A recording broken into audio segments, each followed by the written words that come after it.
Tibalah hari ini, hari liburan bersama ketiga sahabatnya. Rere memanfaatkan libur semesternya untuk bersenang-senang sebelum dirinya menjadi seorang istri. Mungkin akan sulit liburan seperti sekarang karena nanti akan berbeda lagi ceritanya. Rere sedang menunggu El menjemputnya. El pergi bersama Zeno dan Regi. Sedangkan teman yang lainnya sedang banyak kerjaan yang tidak bisa ditinggalkan. Sebenarnya El juga banyak pekerjaan. Namun dirinya tidak mau membiarkan Rere pergi sendiri tanpa ditemani olehnya. Dalam mobil Eldrian hanya diam.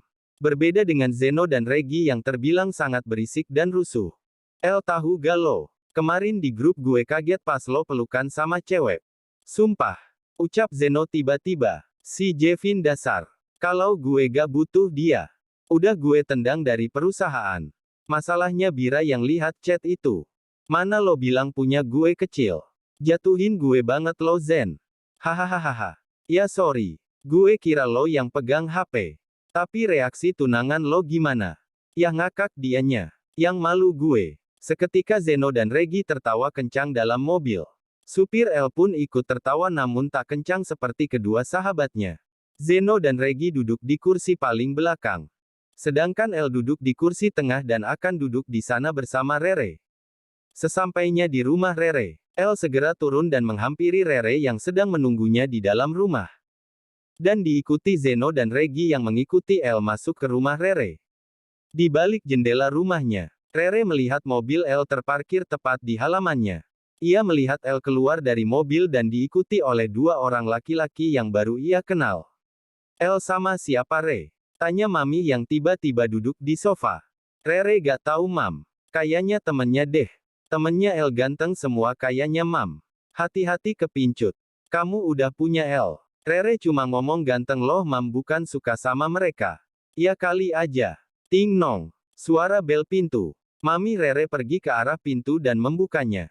Sedangkan Rere mendorong kopernya. Mau masuk dulu atau langsung? Tanya sang Mami pada El. Langsung saja Mam. Soalnya takut ketinggalan pesawat. Ya udah kalau begitu. Hati-hati ya kalian. Iya Mam. Kita pamit dulu. El dan kedua sahabatnya pamit. Begitupun dengan Rere memeluk maminya sebelum pergi. El membawakan tas dan koper bawaan Rere dan memasukkannya ke dalam bagasi. Di perjalanan El pun memperkenalkan kedua sahabatnya. Bi, kenalin ini Zeno dan ini Regi sahabat aku. Rebira. Panggil aja Rere. Gue Zeno. Paling tampan di antara kita bertujuh. Gue Regi. Paling jelek di antara mereka bertujuh. Ucapnya dengan memperlihatkan jajaran giginya yang rapi. Tidak lupa Rere memberi kabar di grup yang dibuat dadakan oleh Ariana. Dan ternyata mereka sudah ada di bandara dan menunggu kedatangan Rere beserta rombongan. Dan dia sedang menunggu sepupu Ariana yang katanya akan ikut juga. Tujuannya adalah berlibur di Bali selama 5 hari 4 malam. Biaya hotel dan transportasi dibayar penuh oleh Ariana. Sahabatnya yang satu ini memang terbilang paling kaya di antara mereka berempat. Bisa dibayangkan dia anak tunggal. Orang tuanya memiliki perusahaan indukan saja 3 dan puluhan cabang di seluruh Indonesia. Pantas saja ia menyanggupi membiayai liburan kali ini. Namun Eldrian merasa tidak enak dan ia menawarkan biaya perjalanan selama di Bali. Ia yang akan menanggungnya. Alasannya karena Zeno dan Regi ikut dan dibayar oleh Ariana. Makanya El menggantinya dengan biaya perjalanan. Sesampainya di bandara mereka mencari keberadaan Ariana dan yang lainnya. Dari kejauhan seorang pria menghampiri Eldrian. Lama banget lo. Sorry tadi jemput dulu prinsesnya Bapak Eldrian. Jawab Zeno dengan cengengesan. Kirain gak ada Rere. Kenalin gue Randy pacarnya Angel. Rere. Jawabnya singkat. Setelah berkumpul mereka kini menunggu sepupu Ariana yang belum datang. Katanya ia terjebak macet. Sedangkan waktu mereka tidak banyak. Hanya tinggal 20 menit lagi untuk check-in. Ariana sudah mondar-mandir sejak tadi. Ditambah lagi ponsel sepupunya yang tidak aktif. 10 menit lagi gak datang. Gue tinggalin tuh si Tamara. Heran gue. Padahal rumah dia yang paling dekat ke sini. Keluh Ariana. Dari kejauhan Tamara sudah terburu-buru dengan mendorong kopernya dan menggandeng seorang pria di sampingnya. Ariana, teriak Tamara. Sorry gue kejebak macet pas jemput nih cowok satu. Dia mendadak banget pengen ikut katanya. Jelasnya sambil mengatur nafasnya. Semua mata tertuju pada sosok yang tidak asing. Yang kini berada di samping Tamara. Kak Kevin. Panggil Zeno. Rere mundur satu langkah dan berdiri di belakang El. Dan menggenggam erat tangannya. Rere sangat takut karena tidak seharusnya. Liburannya menjadi hal yang paling tidak menyenangkan sepanjang sejarah hidupnya. Begitupun dengan ketiga sahabat Rere yang tidak menyangka. Kenapa bisa Tamara mengenalnya? Bahkan terlihat sangat dekat. Lo kenal sama Kevin sejak kapan, Mara? Tanya Ariana pada sepupunya. Udah lama kali. Dia sahabat gue sejak SMP. Kemarin iseng gue ajak dia. Awalnya gak mau. Tadi pagi ngabarin mau ikut. Labil emang. Makanya gue telat ditambah lagi macet. Oh ya udah. Mereka pun check-in dan mulai masuk ke dalam pesawat. Perjalanan mereka ke Denpasar terbilang cukup singkat, hanya memakan waktu kurang lebih 2 jam dari Bandara Hussein Sastranegara ke Bandara Ngurah Rai Bali. Semenjak kedatangan Kevin yang tiba-tiba ingin ikut berlibur, membuat Rere jadi pendiam sejak naik pesawat.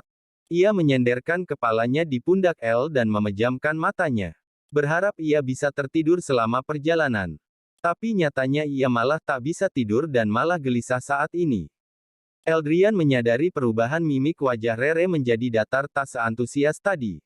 Ia mengusap rambut Rere pelan dan tersenyum padanya. El tidak bisa bicara apapun. Karena posisi duduk mereka yang bersebelahan bersama Tamara dan Kevin. Jangan ditanya. Kevin sangat cemburu saat melihat Rere mesra bersama adik kandungnya itu. Namun, ia mencoba menahan amarahnya dan mencoba setenang mungkin. Setelah perjalanan 2 jam kurang, akhirnya mereka sampai di Bali. Mereka langsung menuju hotel yang terletak tepat di tepi pantai Kuta. View yang indah dan hotel yang mewah membuat liburan mereka selama 5 hari akan terasa nyaman dan menyenangkan. Namun tidak dengan Rere. Ia menyesalinya karena adanya Kevin di sini. Mereka memesan kamar sesuai jumlah orang yang ikut. Hanya 2 orang maksimal untuk satu kamar.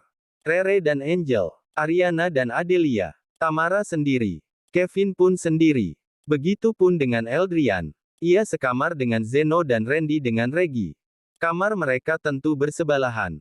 Kenapa hidup gue selalu gini sih? Tahu gini gue mending gak ikut Angel. Keluhnya sambil merebahkan tubuhnya di atas ranjang. Justru lo harus tunjukkan. Lo tuh bisa, Re. Apalagi ada El sekarang. Setidaknya lo jangan kecewakan tunangan lo cuma gara-gara lo belum bisa move on dari mantan. Iya juga ya. El terlalu sabar ngadepin gue, Ngel. Harusnya gue senang-senang di sini. Nah gitu dong. Sahabat gue pasti bisa. 1 jam lagi kita ke pantai. Ayolah. Memang benar Rere selalu menunjukkan bahwa dirinya belum move on di hadapan El. Ia merasa bersalah karena selalu bersikap seperti itu. Kali ini ia akan mencoba menikmati setiap momen bersama sahabat dan tunangannya. Jangan berlarut dengan kesedihan terlalu lama. Itu hanya akan membuatmu semakin dalam melukai dirimu sendiri dan orang yang menyayangimu.